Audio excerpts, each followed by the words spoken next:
Simply Financial with Certified Financial Planner Christopher Calandra is an innovative, comprehensive, informative, and cutting-edge podcast that discusses financial topics ranging from personal finance, economics, politics, and personal growth.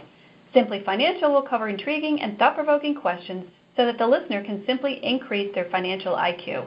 Welcome to episode number 2 of the Simply Financial podcast. I am your host, Christopher Calandra, and I appreciate you joining us for this episode.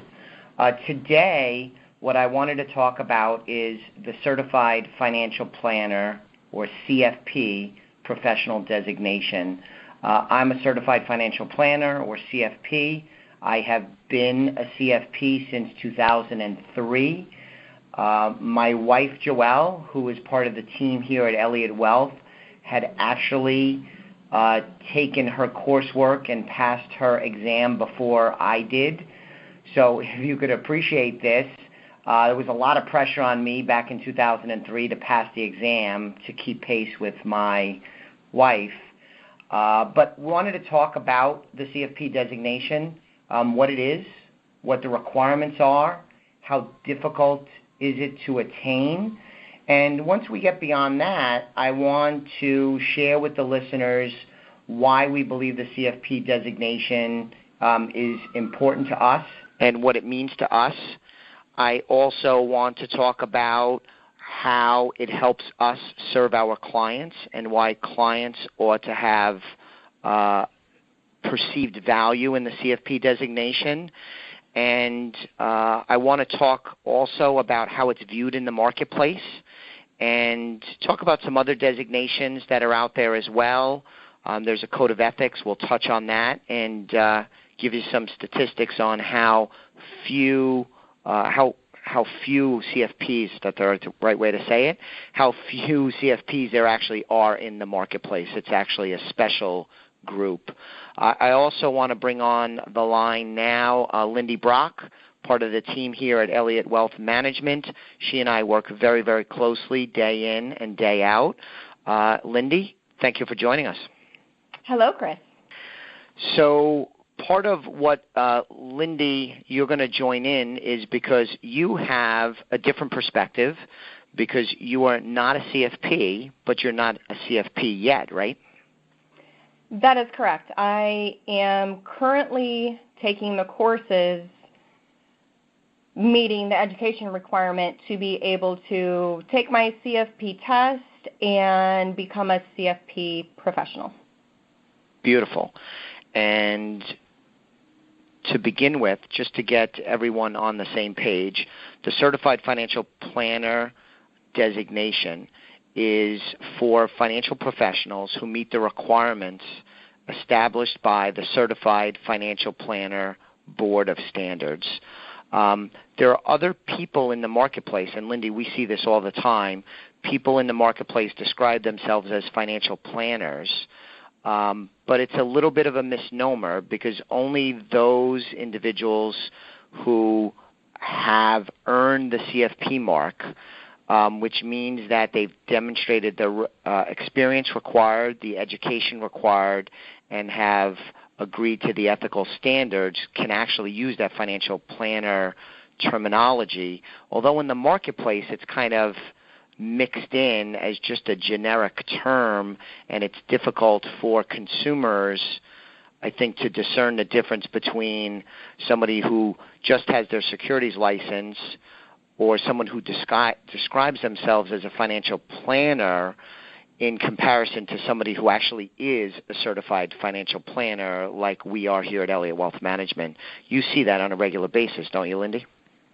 Correct. And, I mean, you can go to a financial advisory firm and somebody can have a card on their desk and, you know, they'll say their name and then say financial planner.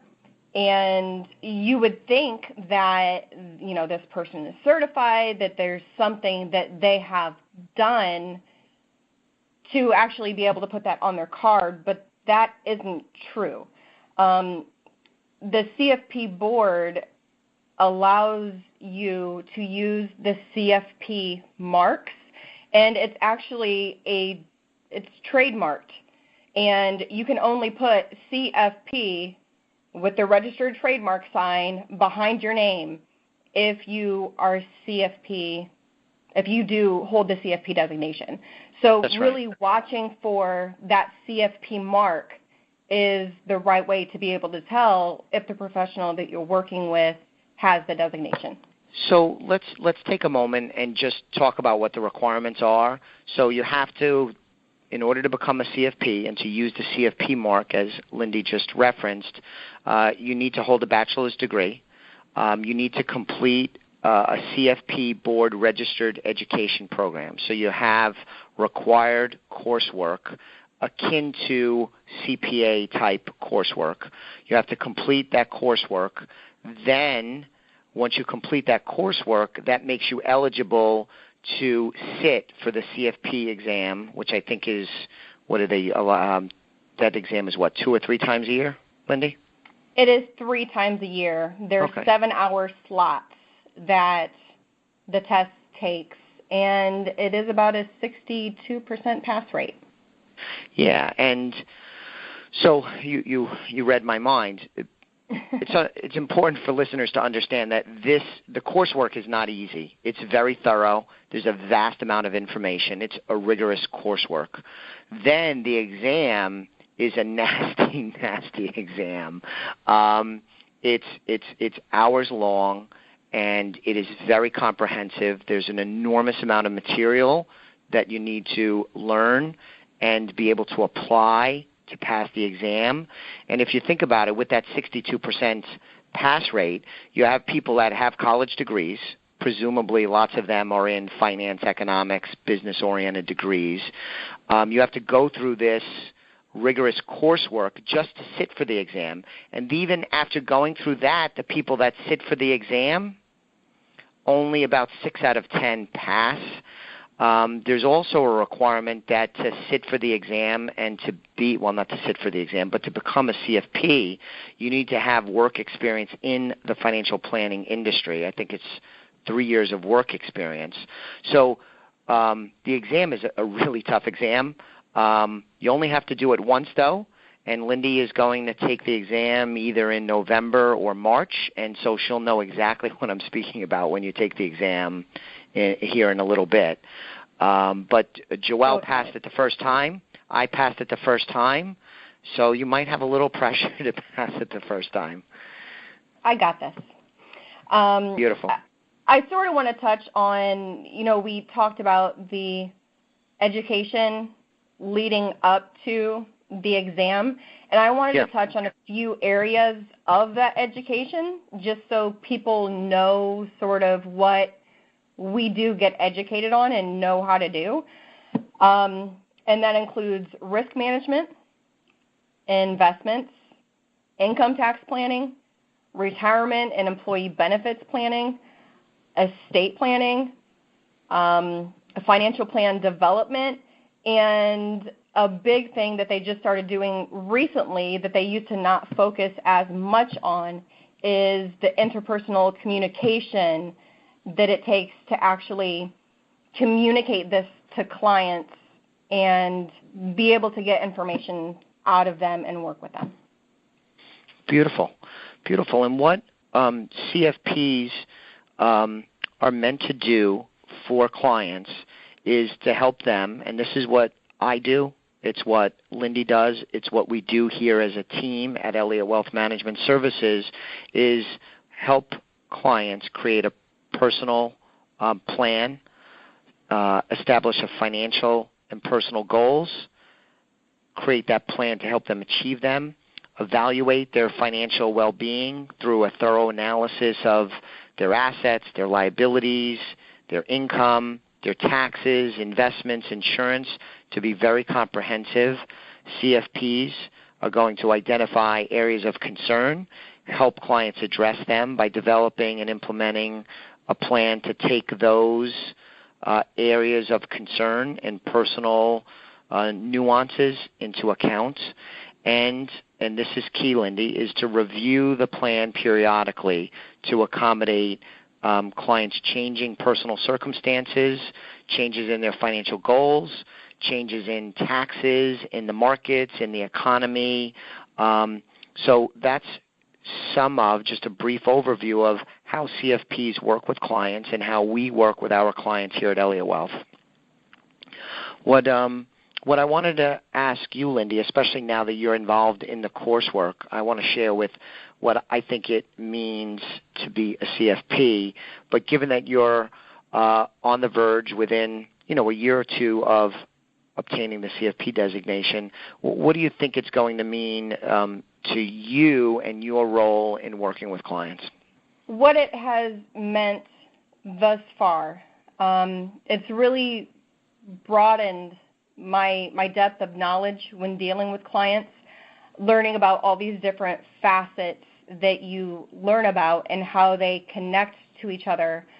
In the interview process, you really pull a lot of bits and pieces of information from clients. And being able, like I said before, to put those together and see how everything works together, and to be able to discuss with clients. And because a lot of times clients don't even know what their goals are. They have no idea. They have things that are important to them. They don't really, because the topic of finances is probably the biggest things that couples fight about, and so they tend not to talk about them as much as other normal relationship things. And because of this, they don't discuss a lot about their finances, a lot about their goals, a lot about what is important, how they're going to handle certain situations, because they just don't want to deal with it. So having these really hard conversations in our office, seeing tears come from clients, and being able to help them work and establish this goal, and being able to use our knowledge to help them reach those, it's really proved beneficial for my development. Makes me feel really good about being able to help these people realize these things that they did not even know.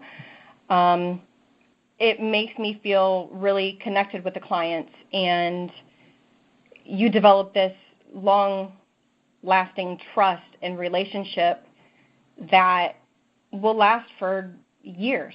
I mean, I plan on doing this for, the next 30 years or so. So I think that it'll help me quite a bit. So you mentioned early on in your comments interview, and just to be clear, interview is a more formal, say, when we meet with clients, either initially or ongoing as we do reviews, we do sort of an interview, which could also be described as a fact find, where we're going to discuss with clients what's going on with their lives, what changes have taken place. And some of that's financial. It's often relational. Some of it has to do with where they are in the life cycle. The views on somebody who's retired and done earning income through their work efforts is often different than somebody at the early stage of their career or 20 years out from potentially retiring.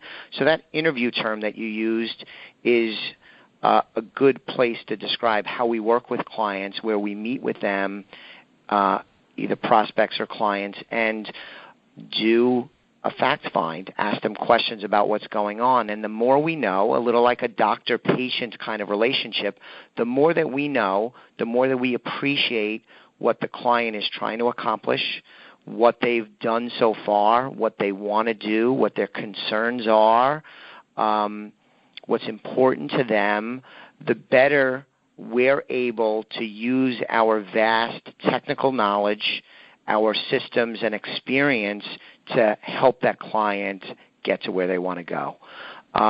What the CFP means to me, Lindy, is in our house, between Joelle and I, we joke. I remember years and years ago, she said, one of the primary things I learned when I took the CFP exam and passed it was that you can't know everything, that you need to work with others to be able to help clients as much as you want to.